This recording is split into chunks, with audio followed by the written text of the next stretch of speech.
Alright, good afternoon everybody. I hope you are doing very well. आपका बहुत बहुत स्वागत है और कंप्लीट इंग्लिश कोर्स का ये लेक्चर नंबर 53 है। पिछले क्लास में हम लोगों ने क्या पढ़ा था? फिनाइट वर्ब फॉर्म्स पढ़े थे। नीड हेल्पिंग वर्ब, डेयर का use, dare as a main verb, dare as a helping verb, और काश।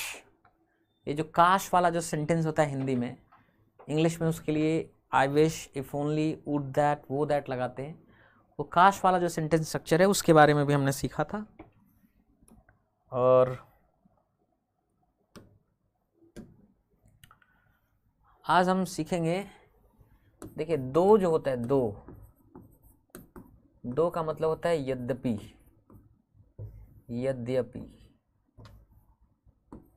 यद्यपि या हालांकि।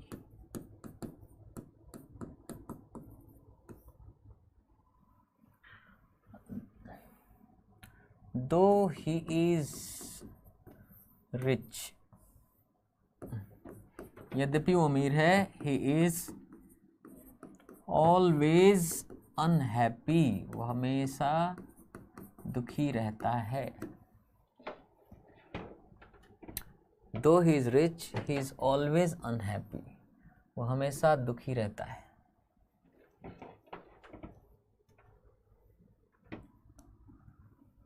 दो ही इज रिच, यद्यपि वह अमीर है, बट लेकिन ही इज ऑलवेज अनहैप्पी, वो हमेशा दुखी रहता है। अब इसमें बट नहीं होता है, दो के साथ या ऑल्दो के साथ। ऑल्दो मतलब भी यही होता है, यद्यपि।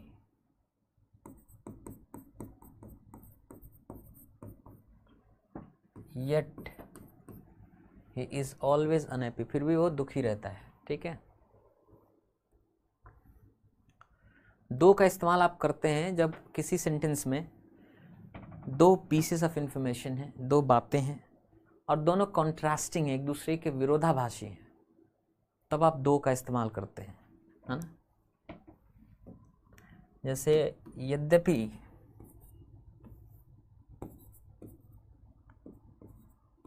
यद्यपि माया भारत में नहीं रहती है, किंतु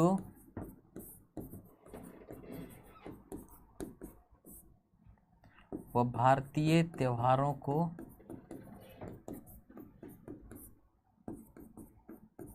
मनाती है।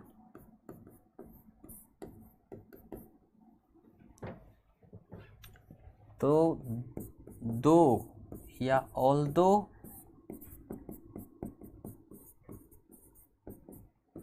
माया does not live, Maya does not live in India, Maya India में नहीं रहती है,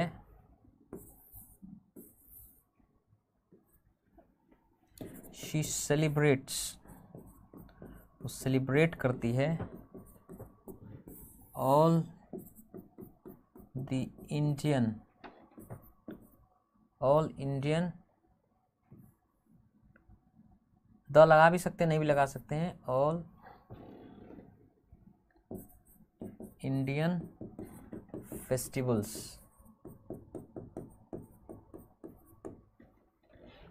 आप चाहें तो यहाँ कॉमा की जगह येट लिख सकते हैं।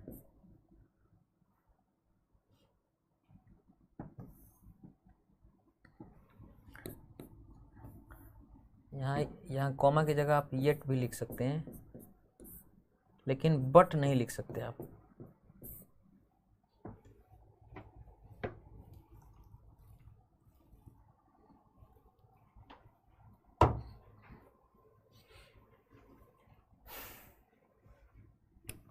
एक स्ट्रक्चर होता है जिसमें ऑब्जेक्ट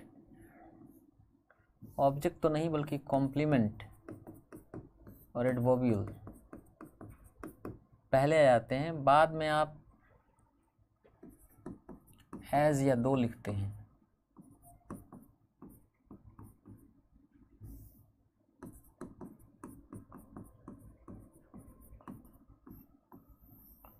फिर आप सब्जेक्ट लिखते हैं और वर्ब लिखते हैं।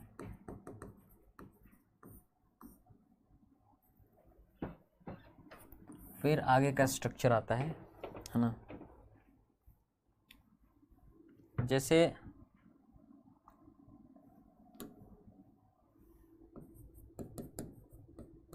मैंने हालांकि गाड़ी तेज चलाया, परंतु हम लोग स्टेशन समय पर नहीं पहुंचे।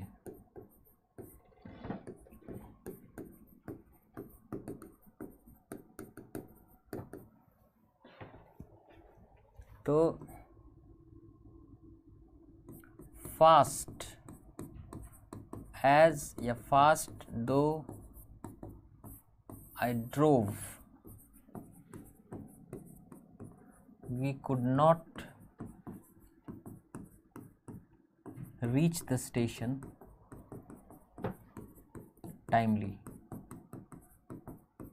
हम लोग समय पर नहीं पहुंच सके स्टेशन पे।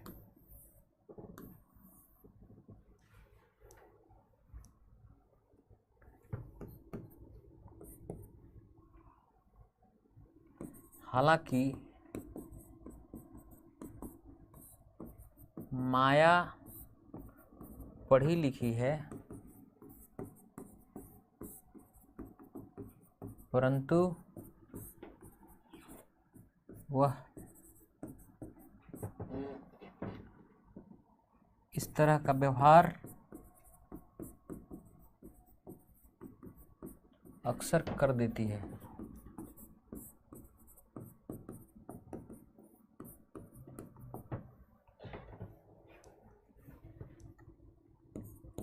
एजुकेटेड एज एजुकेटेड दो माया इज, माया है तो एजुकेटेड।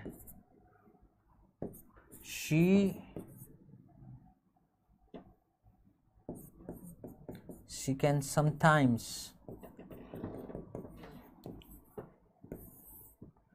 behave like this।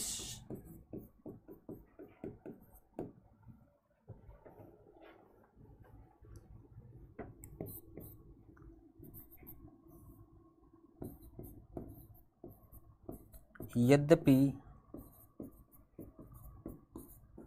हम लोग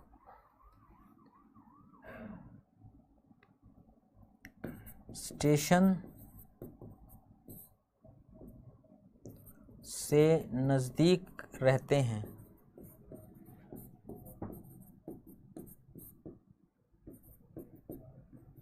किंतु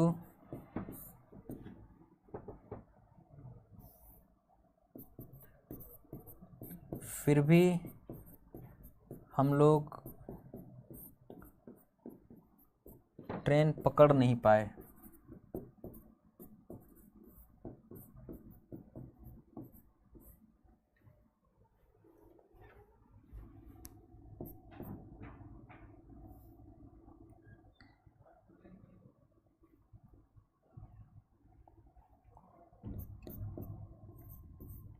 नियर एज या दो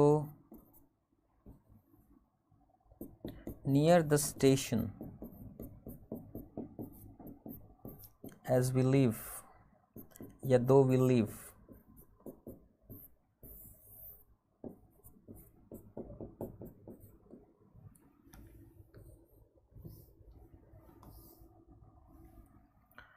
सो near the station as we live या near the station though we live, यद्यपि हम लोग स्टेशन के नज़दीक रहते हैं फिर भी हम लोग ट्रेन नहीं पकड़ पाए। We could not catch the train.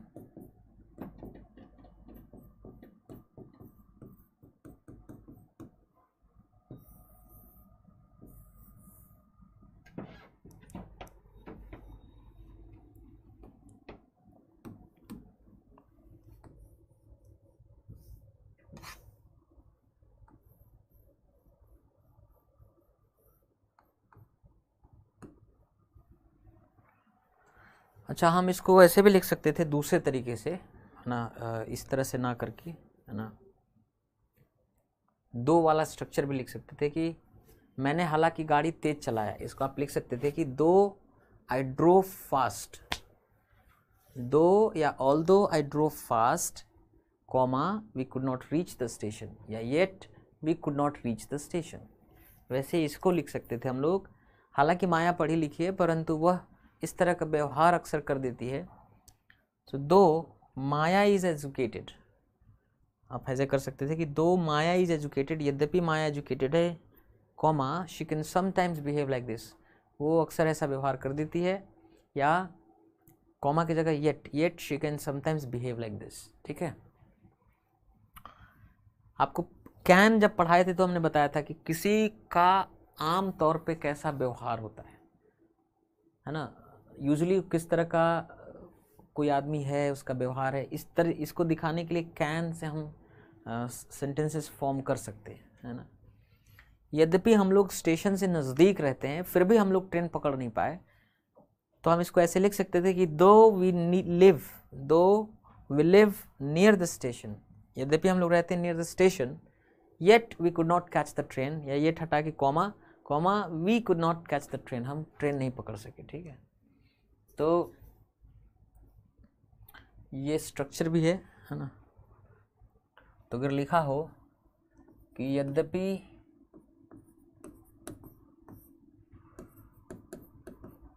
Bharat match हार गया, लेकिन लोगों का दिल जीत लिया,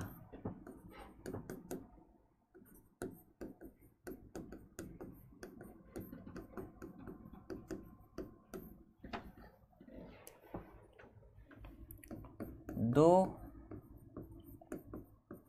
India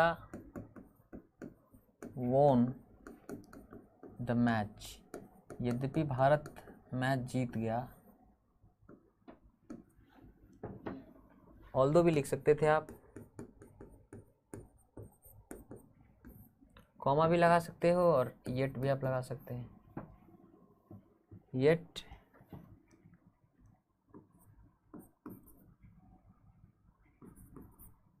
they won people's hearts,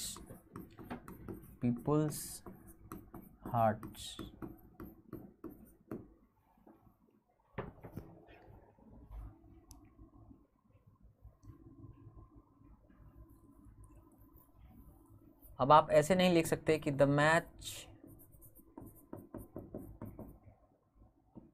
as, या दो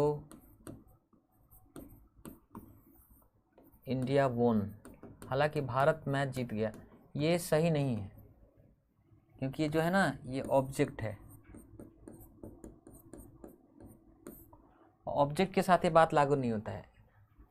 ये हम पीछे लिखना चाहते हैं कि ये चीज़ ऑब्जेक्ट के साथ लागू नहीं होता है, कॉम्प्लीमेंट एडवर्बियल के साथ होता है, लेकिन ऑब्जेक्ट के साथ नहीं, है ना।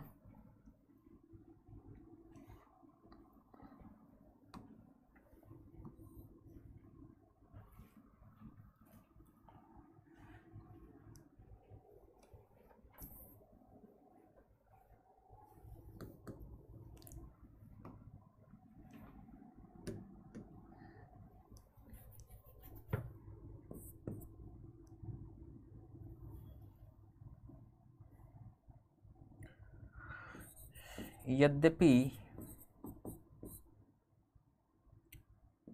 सचिन बहुत अच्छा खेले, बहुत अच्छा बैटिंग किए, परंतु भारत मैच हार गया,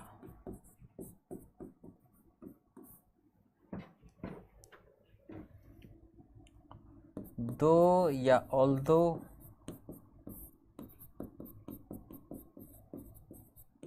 सचिन बैटेड, सचिन ने बैटिंग करी वेरी वेल या वेल, येट भी कर सकते हैं या कॉमा भी कर सकते हैं। Yet India lost the game या lost the match,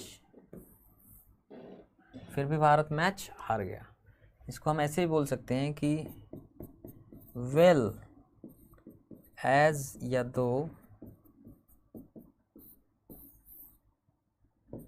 Sachin batted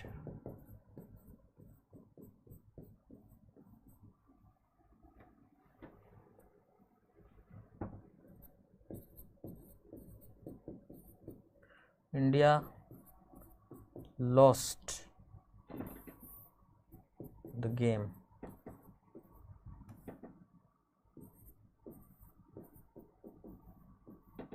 Bharat match हार गया।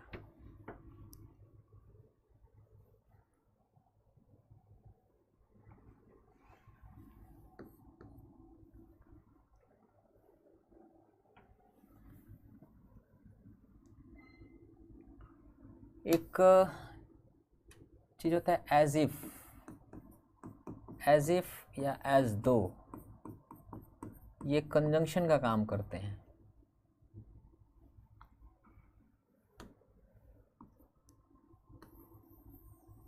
ये कंजंक्शन का काम करते हैं और इनका मतलब होता है मानो। हिंदी में इक्विवेलेंट इनका मानो। अब देखिए कोई चीज़ है ना, अगर लाइकली एक्शन है तब तो वर्ब एज इट इज होता है, लेकिन अगर अनलाइकली एक्शन है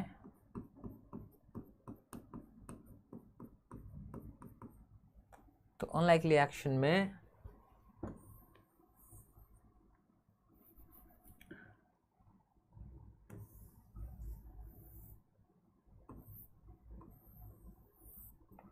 फ्यूचर के लिए would, could, might,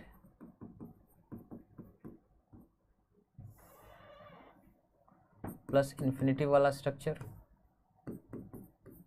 bear infinitive आता है, आपको मालूम है, इतना कहने की जरूरत नहीं है। अगर प्रेजेंट होगा तो प्रेजेंट का अगर एक्शन है तो पास्ट इंडेफिनिट टेंस। और ध्यान देना है जहाँ जहाँ वॉज आता होगा वॉज नहीं इस्तेमाल करना, वर यूज करना है।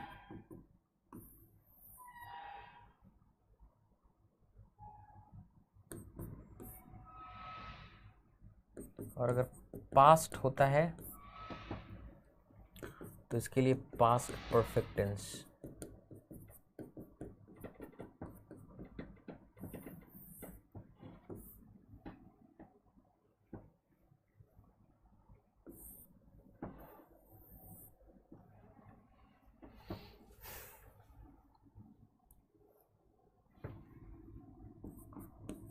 वह ऐसा लग रहा है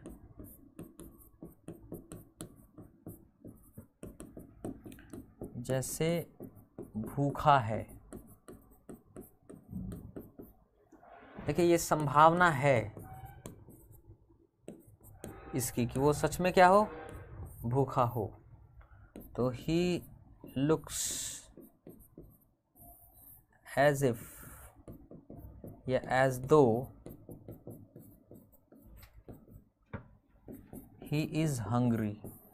तो इसमें जो टेंस है वर्ब है वो क्या है, एज इट इज है। वो भूखा है तो ही इज हंग्री आपने लिखा,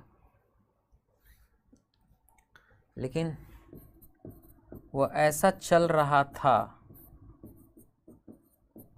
वैसा चल रहा था मानो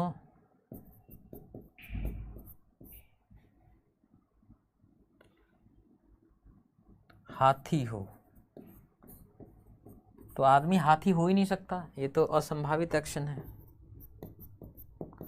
असंभावित है ये वर्ब। तो वह ऐसा चल रहा था, ही वॉज वॉकिंग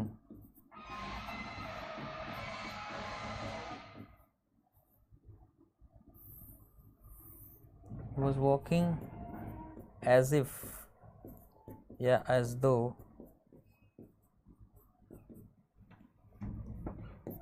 अब he was नहीं लिखेंगे, आपको मालूम है ना।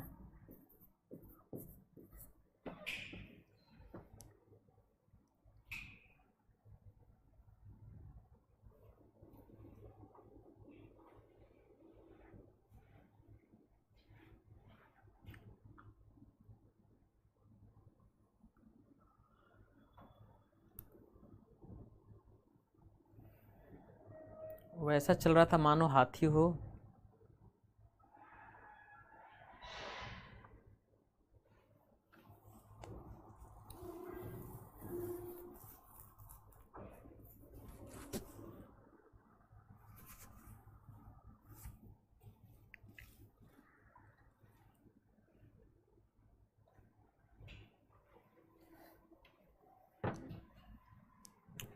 अब आप सोचेंगे ये पास्ट का एक्शन है तो पास्ट परफेक्ट होना चाहिए।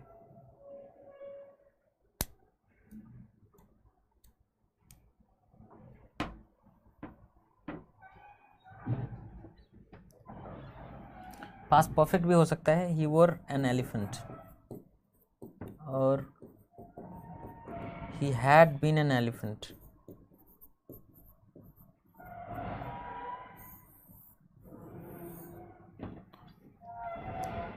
as if as though he had been an elephant।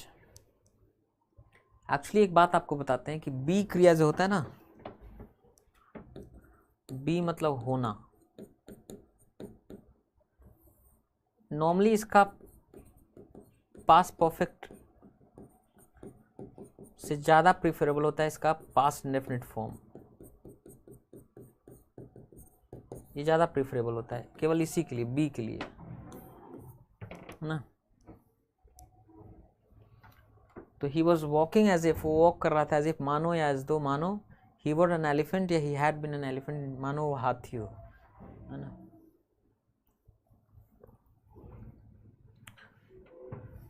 जैसे मुझे मालूम है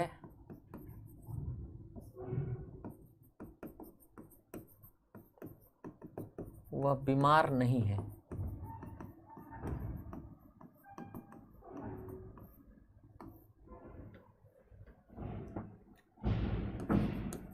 वैसा लग रहा था या वैसा लग रहा है मानो बीमार हो। तब तो भाई ये कल्पना हो गया ना, क्योंकि मुझे मालूम है वो बीमार नहीं है, तो हाइपोथेसिस हो गया। तो जैसे ही हाइपोथेसिस होता है आप क्या करते हैं, वर्ब एज इट इज नहीं होता, उसको बदलना पड़ता है। He looks as if, he looks as though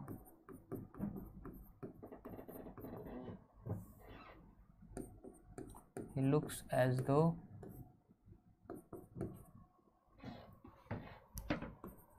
he were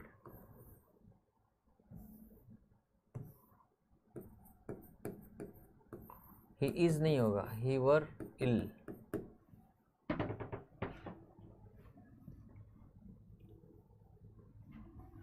लेकिन वह बीमार शायद है। तो ऐसी स्थिति में he looks as if, he looks as though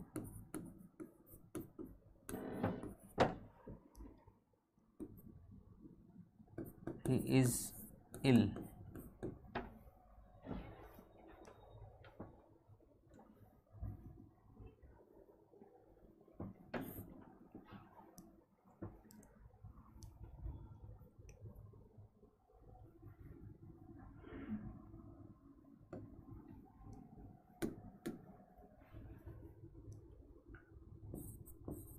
वह बूढ़ा व्यक्ति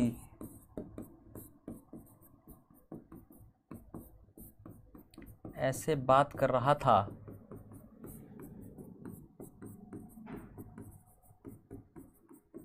मानो वह प्रधानमंत्री को जानता हो।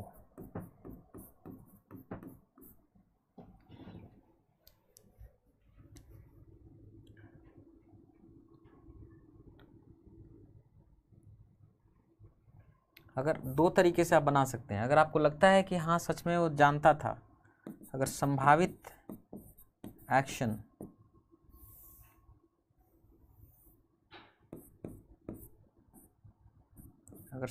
एक्शन की बात करेंगे तो आप बोलेंगे कि that old man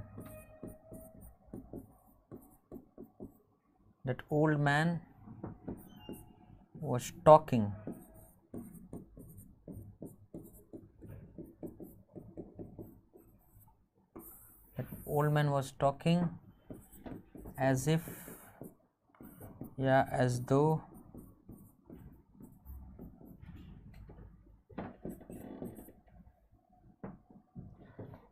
he knew, कि वो जानता था the prime minister personally।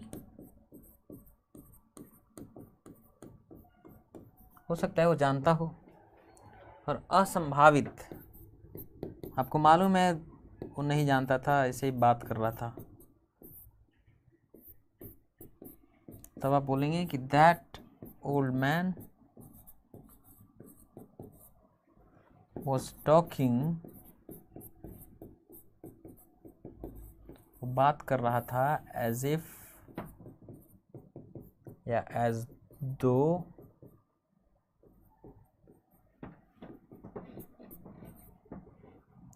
he had known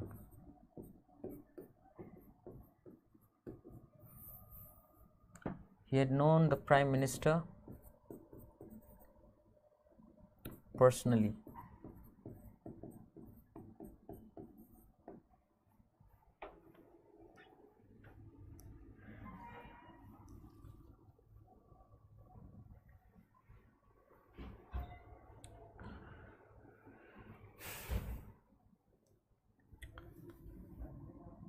आपको मालूम है कि डिग्रीज होता है, डिग्री है ना,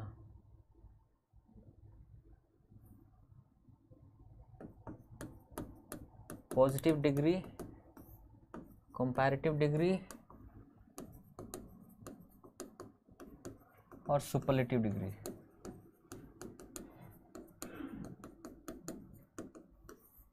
ये तो एडजेक्टिव का होता ही है, कुछ कुछ एडवर्ब्स भी हैं, उनका भी होता है। जैसे फार मतलब दूर, फर्दर या फार्दर, फर्देस्ट या farthest.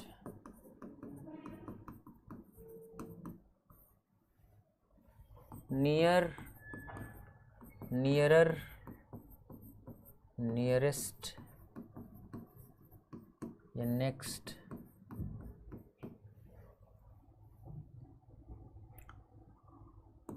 Fast, faster, fastest. Well, better, best. Slowly, मोर स्लोली, मोस्ट स्लोली।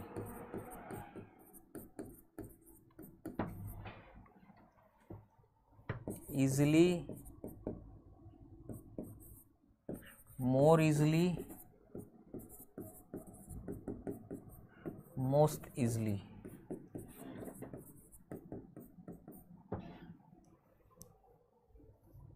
ये सारे के सारे एडवर्ब्स हैं।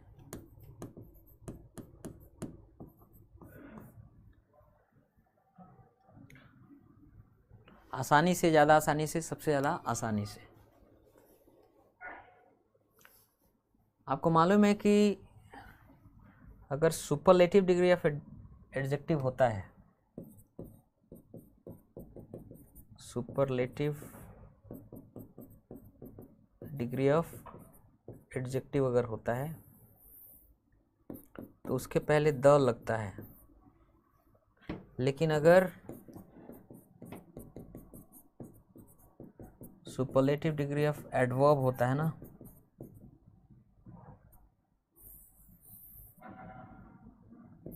तो उसके साथ द नहीं लगता है, मतलब लग भी सकता है और नहीं भी लग सकता है, ऑप्शनल है।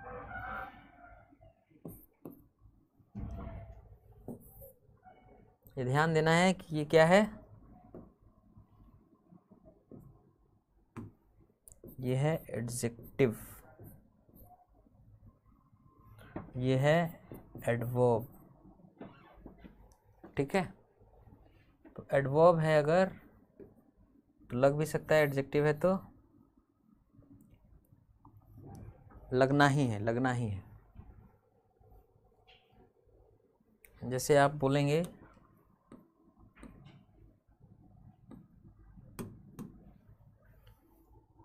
माया, Maya is the most intelligent, Maya is the most intelligent student in the class.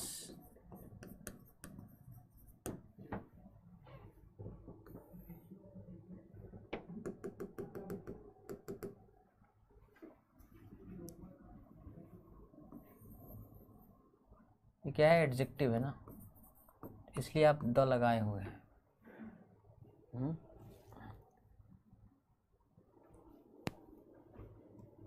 कोई ना कोई डिटर्मिनर चाहिए इसके पहले।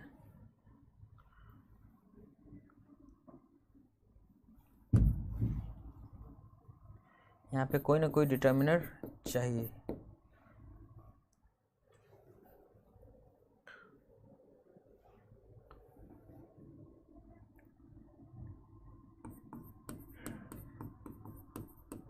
पटना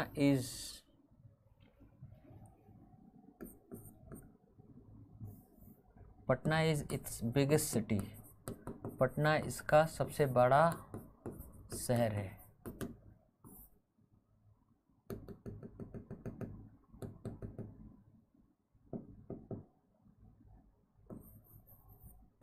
एडजेक्टिव है, सुपरलेटिव डिग्री ऑफ एडजेक्टिव, इसके साथ डिटर्मिनर लगा है, Patna is it's biggest city.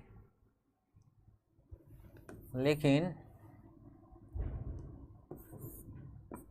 he plays या he dances,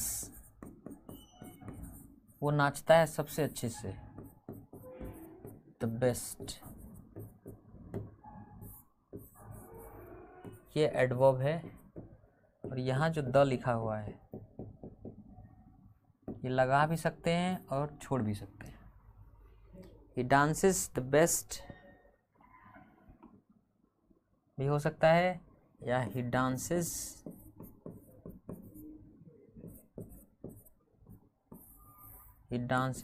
बेस्ट भी हो सकता है।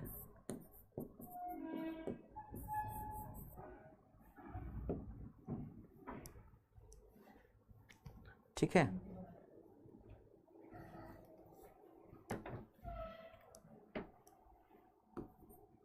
आई लव यू, मैं आपसे प्रेम करता हूँ, द मोस्ट भी बोल सकते हैं, सबसे ज़्यादा।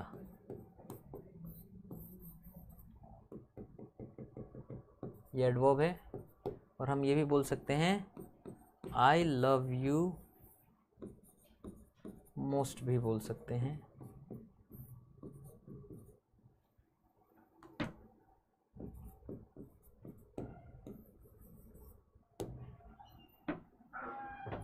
ठीक है,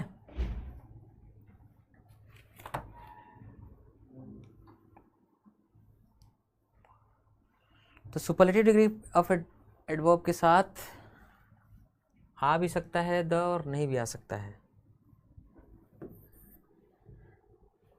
लेकिन एक ऐसा जगह है जहां नहीं आएगा,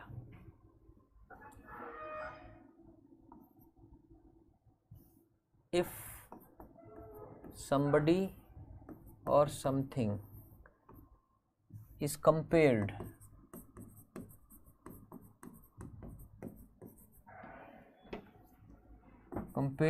to himself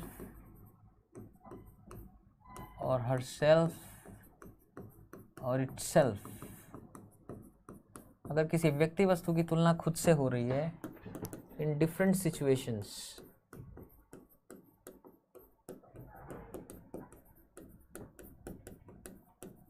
तो वहाँ पे इन दैट केस जो सुपरलेटिव एडवर्ब है इसके पहले द का इस्तेमाल नहीं होता है।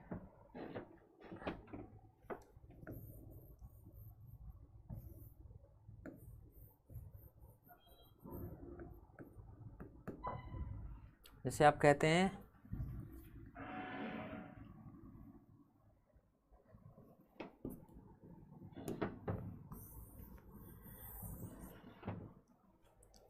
कि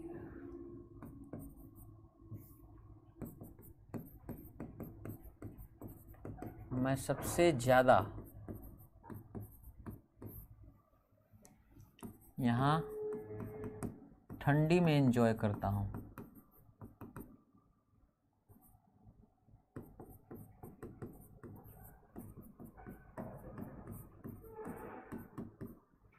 मैं सबसे ज़्यादा ठंडी में यहाँ एंजॉय करता हूँ।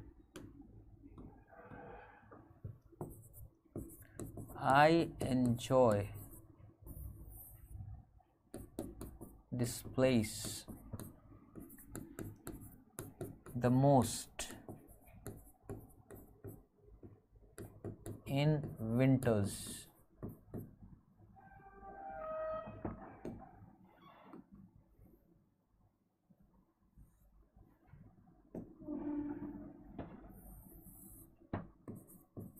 In winters. यहाँ पे द मोस्ट नहीं लिखना है, यहाँ पे केवल क्या लिखना है, मोस्ट। क्योंकि देखिए क्या है,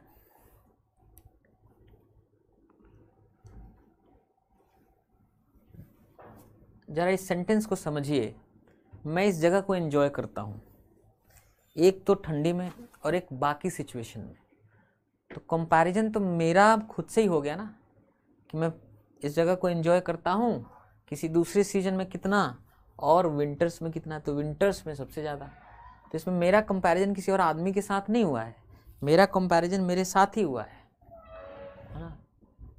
सो I enjoy this place most in winters. तो अगर ऐसा कोई सिचुएशन आता है जिसमें कोई व्यक्ति या वस्तु का तुलना कंपैरिजन किसी और से ना हो, सेल्फ से हो, अलग अलग सिचुएशन में हो, तब हम वहाँ सुपरलेटिव डिग्री ऑफ एडवर्ब के पहले द का इस्तेमाल नहीं करते।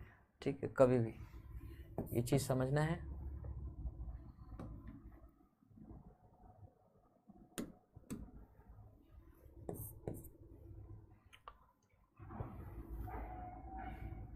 धोनी सबसे अच्छा दबाव में खेलते हैं।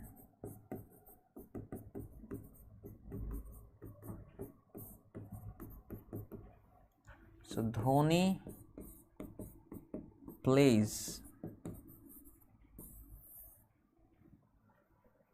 द बेस्ट नहीं, धोनी प्लेज बेस्ट।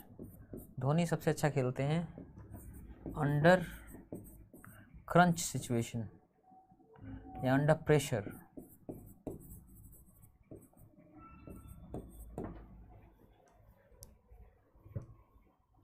तो सुपरलेटिव डिग्री ऑफ एडवर्ब के साथ द का प्रयोग नहीं होगा।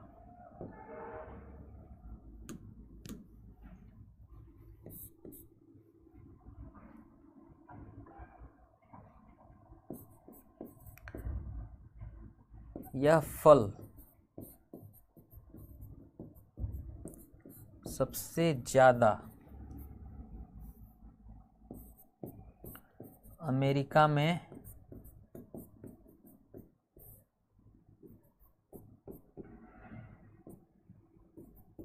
पाया जाता है।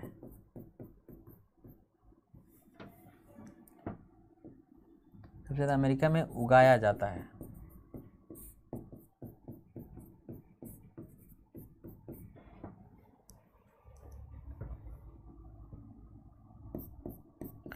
This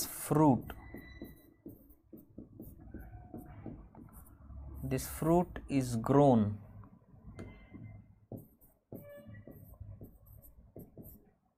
this fruit is grown, इस फल को उगाया जाता है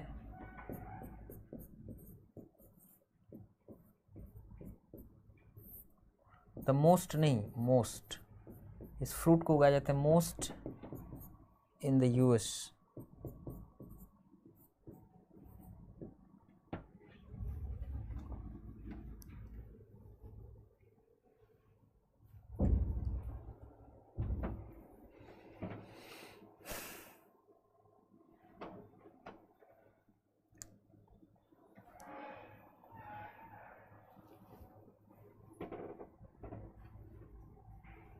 तो ये चीज़ समझना है।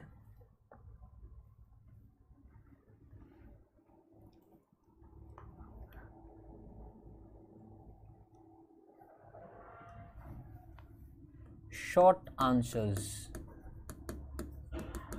शॉर्ट आंसर्स कैसे देते हैं आप?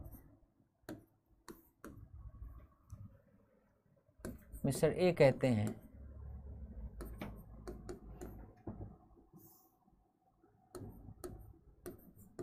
Are you ready,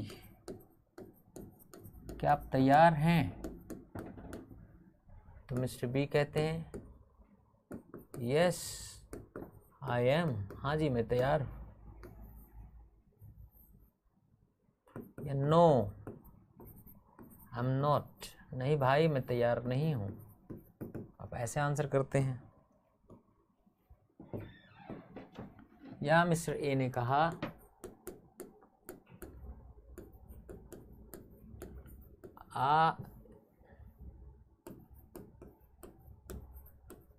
are you crying, क्या तुम रो रहे हो?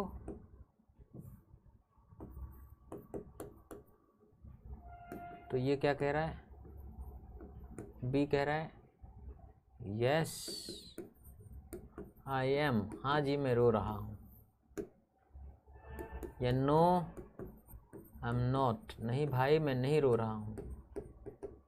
तो इसमें एक चीज़ ध्यान दीजिए कि पूरा वर्ब कंपोनेंट जो है, जैसे लिखा है ना कि आर यू क्राइंग, क्या तुम रो रहे हो, ये कहना चाहता है कि यस आई एम क्राइंग, मैं रो रहा हूँ। तो यस आई एम क्राइंग, पूरा आई एम क्राइंग जो है वर्ब कंपोनेंट की जगह सिर्फ हेल्पिंग वर्ब आ गया। शॉर्ट आंसर्स में ऐसे ही होता है। उसी तरह से no I am not crying, नहीं मैं नहीं रो रहा हूँ, तो no I am not crying, तो not crying, I am not crying, I am crying, पूरा वर्ब कंपोनेंट की जगह सिर्फ क्या आ गया? हेल्पिंग वर्ब आ गया। शॉर्ट आंसर्स में यही होता है कि पूरा वर्ब कंपोनेंट की जगह आप सिर्फ एक हेल्पिंग वर्ब ही लिखते हैं, है ना। मिस्टर ए ने कहा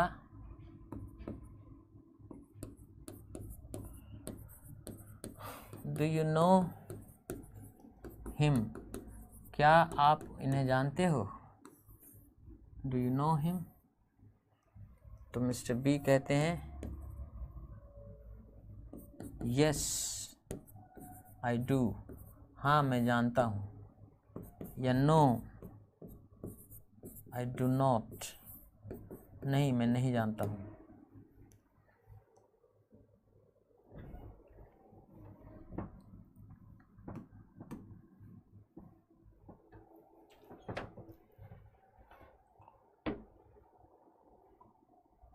मिस्टर ए कहते हैं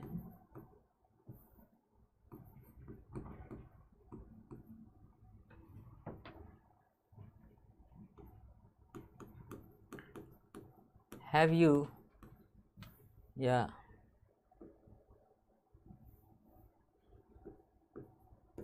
had she done the task, क्या उसने काम कर लिया है?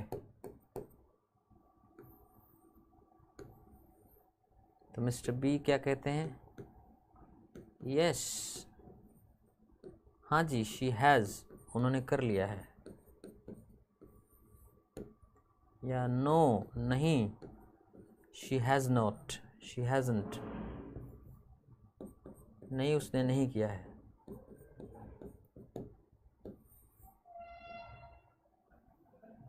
ठीक है, शॉर्ट आंसर्स ऐसे ही देते हैं।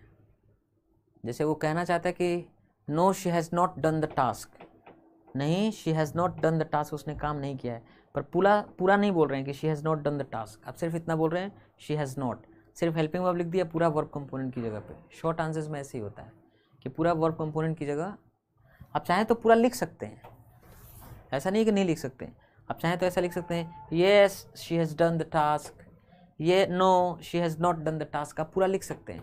पर नॉर्मली लंबा चौड़ा कौन बोलता है या लिखता है, सब बचते हैं, छोटा ही काम चलाते हैं ना।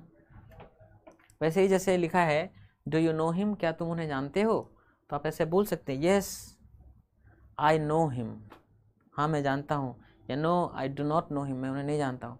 पर आप पूरे वर्ब कंपोनेंट को ना लिख करके उसके जगह हेल्पिंग वर्ब लिख दे रहे हैं, और आपको मालूम है इंडेफिनिट टेंसेस में helping verb do does did का इस्तेमाल होता है, तो हेल्पिंग वर्ब आपने लिख दिया पूरे वर्ब कंपोनेंट की जगह, है ना। शॉर्ट आंसर्स में ऐसे ही होते हैं।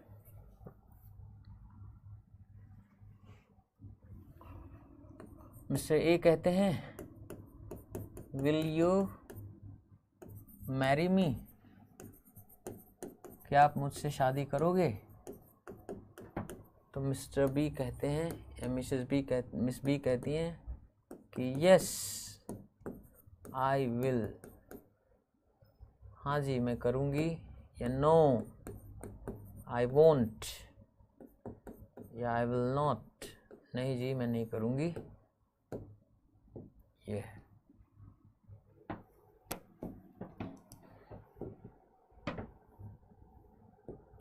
मिस्टर ए कहते हैं, अच्छा ये येस नो इंटेरोगेटिव सेंटेंस है, हमेशा याद रखना, ये उत्तर आप दे रहे हैं, शॉर्ट आंसर दे रहे हैं, yes no answers, yes no answers ऐसे देते हैं ना कि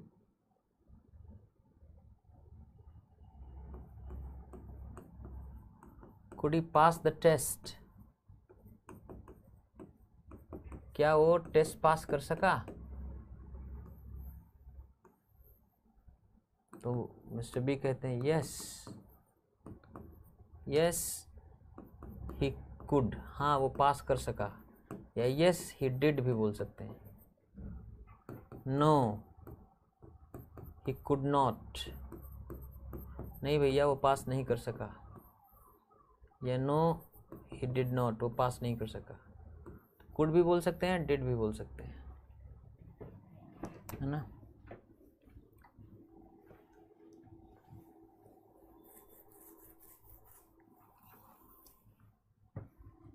मिस्टर ये कह रहे हैं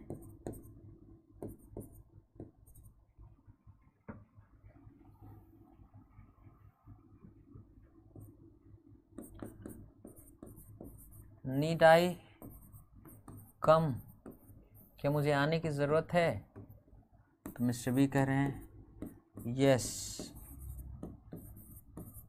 you need,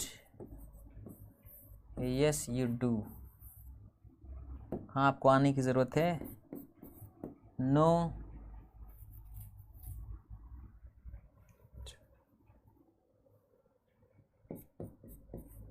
you do not,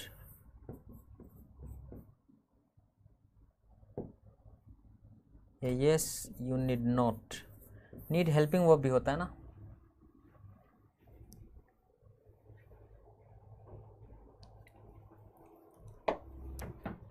वैसे ही मिस्टर ए कह रहे हैं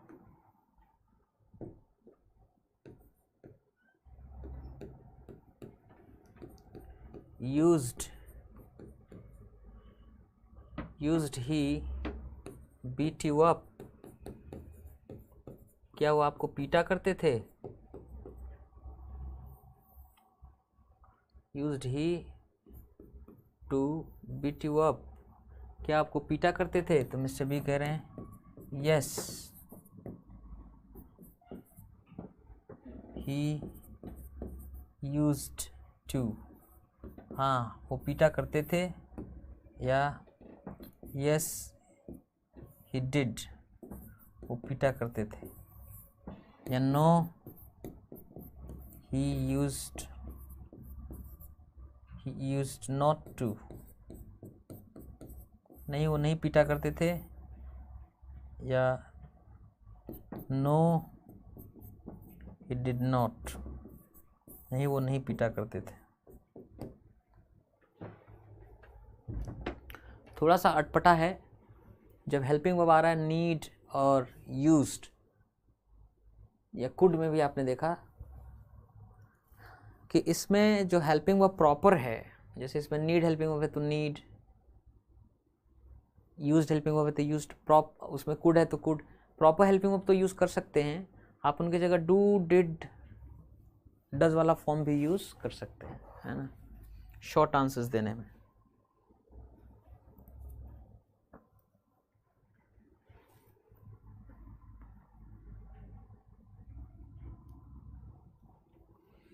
अब यहीं से आपको टैग क्वेश्चन